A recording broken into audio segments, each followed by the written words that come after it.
So, Juanita, this is a topic that you brought up earlier, which is buying off the plan. And I know for myself, I've been buying off the plan as a strategy for a very long time. It's how I built up my portfolio.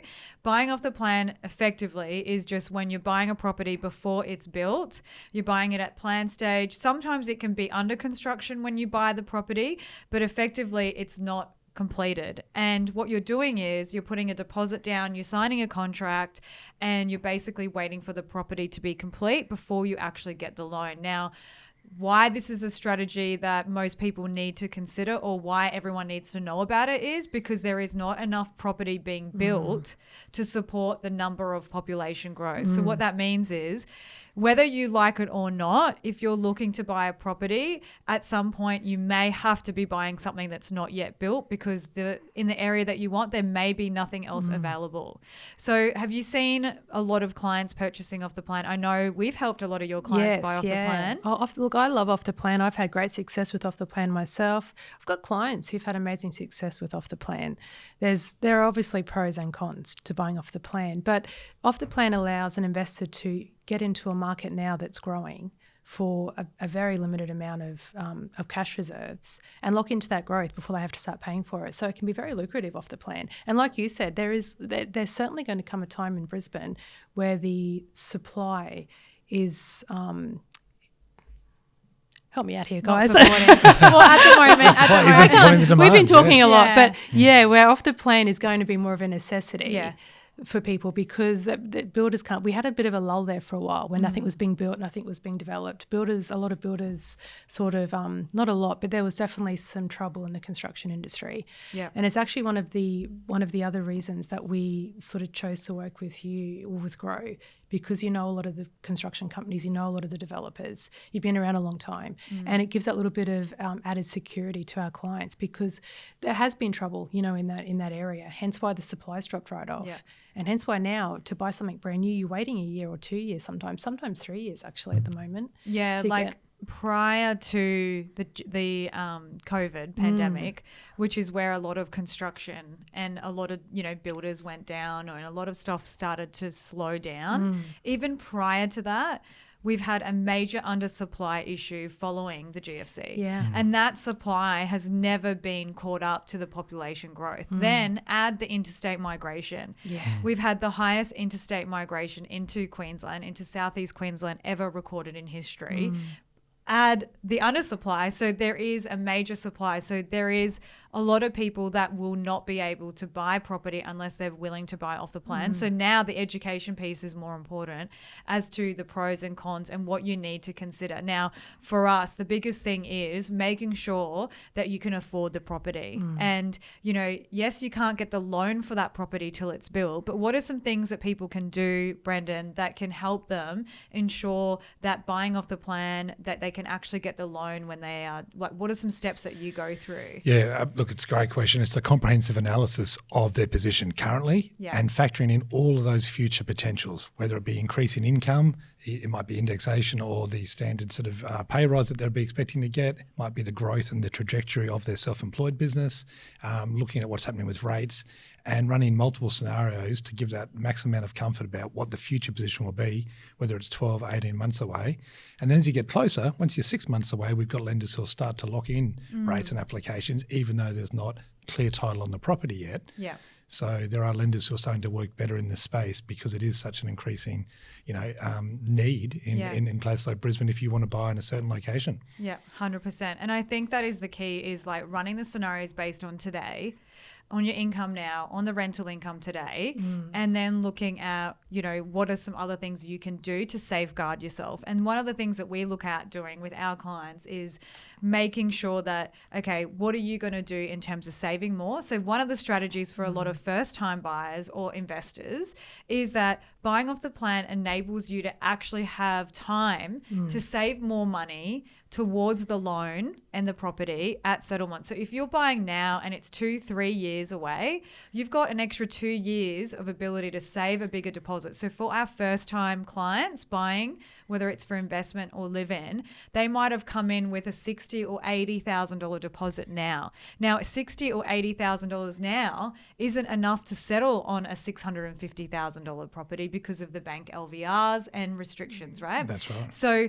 if you are looking at buying and entering the market, but you've got 60 or 80,000 and you're able to save, these people are saving, let's say 2,000 a month. You got 2 years. That's going to allow you to get into the market now, save more at settlement, have a lower loan, and hopefully, if you're lucky and you buy in the right area, you could even have a loan increase. Now, going on the property value increase, in the properties that we've looked at, and it's never a guarantee, but generally, if you buy in those good areas, then what can also happen by that 3 year is some of the lenders that I've seen will actually take the current value of the property, not the contract price when it's built. Can you tell us a little bit about that positive aspect of buying off the plan? That's right. Look, we've seen that happen many, many times for our clients over the years where the value of the property actually values well up over the original contract price.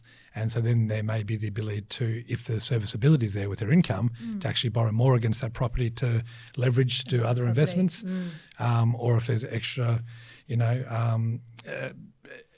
furnishings they might want to provide if it's going to be an investment property they're renting out to actually deck it out to maybe change some of the internal features, and the valuation now is like the rental estimate now is destined to go up. So looking at that rental estimate, it may well be that the yield you get on that property has dramatically increased over that time as well. 100%. Like every scenario in every area we've done over the last 5 years, whatever the rental price that we've done, which is based on the current market rent, has gone up just as much as potentially the rent. So like that rent that you might have been quoted at $650 a week is now $800. That $150 a week is significant when you're looking at borrowing significant. power. Once you're clear of your expenses and it's going to consider like a net monthly surplus, then that adds directly to that. So your borrowing capacity goes up a lot more.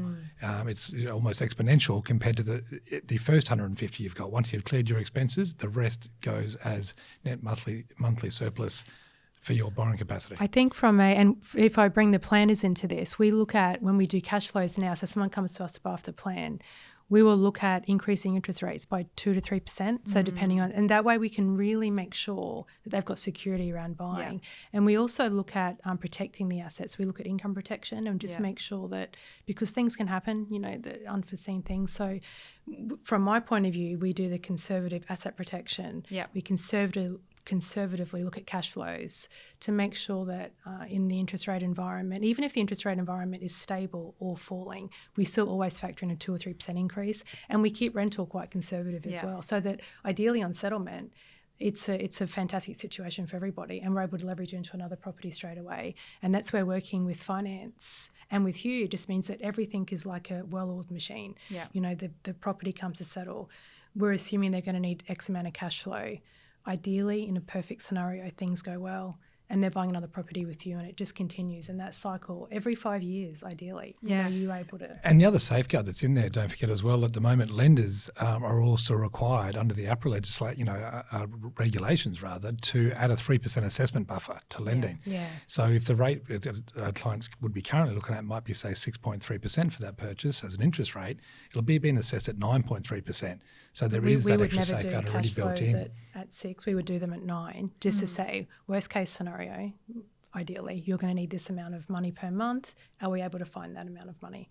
And it just gives it a whole level of security. I think all of us are like always going worst case scenario. For us, whenever a client comes in, we always try to get them by the time it's settled to save at least 15%. That gives them that extra 5% buffer.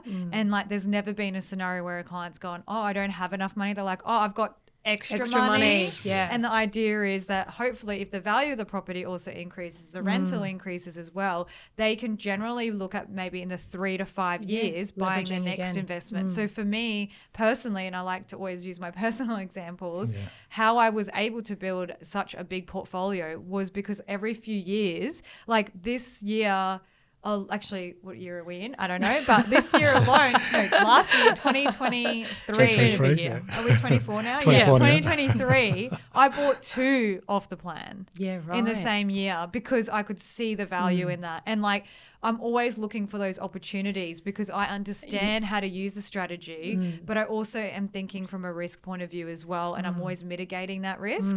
But like you said, it is really important. And this is how we work together is we have milestones and we talk about pros and cons. So like the con, obviously we have to talk about is that when you buy a property off the plan, you have technically bought the property. So you can't change your mind and hand it back and say, I don't want to buy it anymore. You have bought the property. So when you are doing other things, you have to factor that in, that it's already another property you've committed to.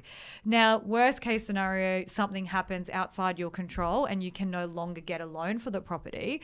The worst thing that can happen is that you haven't communicated that to anyone. Like you just completely not answered anyone's calls. You've just not told anyone that you're in the situation. Settlement gets called and you don't turn up. Like you don't settle. That would be your worst case because you haven't communicated. The developer could take your 10% deposit and they could technically sue you if there is a loss on that property. However, I just said you would have to not be communicating. For us, like you, we have milestones in every step that we have factored in. 6 months prior, you get a contact call, run the full borrowing power as if you're settling. And at that point, if something significant happens, you've got 6 months to come up with a plan on how you're going to resolve this. So, over COVID, all floods and fires, GFC, there has been situations where clients have been in things that are outside of their control. I've never had a client lose 10%. I've had clients in COVID completely have in their business, they were reliant on an American contract that pulled the pin. And he wasn't able to find another way. He never lost his 10% because we were able to find a solution for him. And I think the communication with the client that you guys do is fantastic and it's key. And equally is the communication back with ourselves at Hudson. So myself as the broker, it's those touch points and the communication along the way. We haven't, we very rarely have had that experience. We'll get the communication, we get working as a team so that those points are there and those safeguards are there, because without that communication, suddenly the developers call in settlement in 3 weeks, and there's not much you can do with that sort of turnaround if the situation's changed. Yeah. And sorry. No, have you ever had a off the plan property that when it came to settlement wasn't at valuations? Yes, I have. What happens in those situations?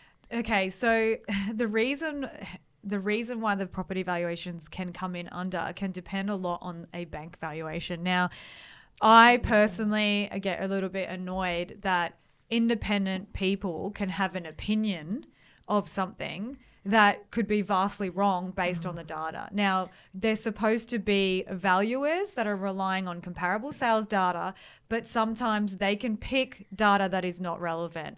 And examples of this are when you're providing a product that is not comparable to a specific area or is more prestige than a specific area, and the valuers don't understand it. Right. So what we do in those scenarios, and it hasn't been many times, but I can't, like 21 years, I can't say, oh no, it's never happened. Yeah, it has happened. It's good to talk like and when it's happened, we actually have requested those valuations because we work with the brokers. That's right. And they would look at the valuation, and as experts, we would review it and the comments, and then we would go back and dispute that valuation because we can actually support the data. And then if in that case you have multiple lenders you can go to, and after going to say 2 or 3, generally just the second bank, the valuations can vary hundreds or 50 or 30,000. It's incredible for something which is meant to be very much arm's length and independent. The variance between valuations of clients are often, with established properties even, often up in arms. That the bank valuation can be 10 to 15, even higher, % lower than the actual market value they know they'd get tomorrow at market. But you spot on, they can be challenged and they can be reviewed. If there hasn't been the correct comparables used, then they can often value up with that lender, and otherwise there are other lenders who use different firms, get second and third opinions, and then there's a way to find a solution. 100%. So we never go, and like I said, you don't go with one bank to tell you no. I would not depend on that. Like, you have to look at comparable data and what people are willing to pay in the area. And then we will always go through a number of lenders. And then if at that case, you know, it's still becoming short, then we would go back and we would negotiate. But I've never had a time where I wasn't able to negotiate on the client's behalf to get a valuation amended. Or where the developer or the builder, you know, there was the party was coming in to support because they believe in that product. Yep. And what we've also done is, like, the valuation is only valid for 3 months. It means nothing after 3 months. So after that 3 months, you get the property revalued, and then you can see that the value's there. You can draw the equity that you had to put back out. Yeah. Exactly right. We've had the same experience. There's always a solution. It's just working within it and looking at the, you know, so communication is communication and using the right team of experts. Yes, absolutely. 100%. Yeah. I think that's kind of really it, really. I can't think of anything else that I would say is like a real, you know, the only other thing that I would say for people to look out for when they are buying off the plan is using people that actually have experience. Yes. And the reason for that is I have examples of clients that have purchased properties not through us, especially in different states to where they live, that have come to me to support them because what they originally went to purchase through those, you know, images that were provided, once it was built, it was not what it was, what they thought it would be. It was not represented, or that they are buying something way overvalued, right? And how do you know that as someone, like an individual? You don't know that. And how do you know what product is being put on the facade of the building because you're not in development? How do you actually have any of these things? It can be you don't know the true comparisons. You're relying very much so on a salesperson. That one, team that you're working with. That one salesperson. And the other part is like, we are not salespeople in the sense of like, we don't mind what product you choose because we have access and we provide different choices and options. The biggest thing for us as to why we don't have every property that we're showing you is because we've already done our, you know, we've already looked at it and we see this builder, or they don't even have a builder. This particular developer is not an easy person to deal with. Now, you might not think that's a problem till you go to settle and there's problems. This particular product is not actually the floor plan or the size isn't as good as other things that you can buy in the area. So the product, picking the product, if you are buying off the plan, I wouldn't be doing that like willy-nilly. And you want to be making sure that at the moment, you want to make sure it gets built. How do you know that? Well, you need experts in the industry that know what to look for and who to work with. There's that vetting process and that triage process that you can see in the stock that you actually put your name behind. That's right. That's the due diligence that we do, just like you do due diligence on all your other products. I think that's one of the reasons that I want you to work with my clients, because let's say I had a client in Melbourne who was looking at buying something up here and they've got a prospectus. Are you happy for them to talk to you, for them to say, we're looking at this property, you know, because if it's in Brisbane, and how does it compare to what else you've got on the market? just to let them, for you to be like this sounding board where they can say, we don't know Brisbane, we've been told to buy this property, you know, in X suburb, have a look at it. Are you happy just to start conversations with our clients about things like that? Yeah, look, when we start the process where people, there's always going to be someone that says, oh, but we also saw this. Yeah. And then we go, yeah, cool. So let's just compare this to this and let's talk about why this particular property and why, and then we'll tell them inside information. Like we did that the other day with one of your planners clients. I'm not going to talk about the product, but they were looking at a particular thing that looked really good. But we know certain information about that product and we were able to pass that on. That's for 21 years of experience in the building industry, in development, in financing, in property. That's what I want to offer our clients, is the ability to have someone like you and your team talk them through some of these areas, because it can be really quite scary buying off the plan, especially when you're not in the same state and you don't know the areas, and it can be quite daunting. The information's key. Yeah.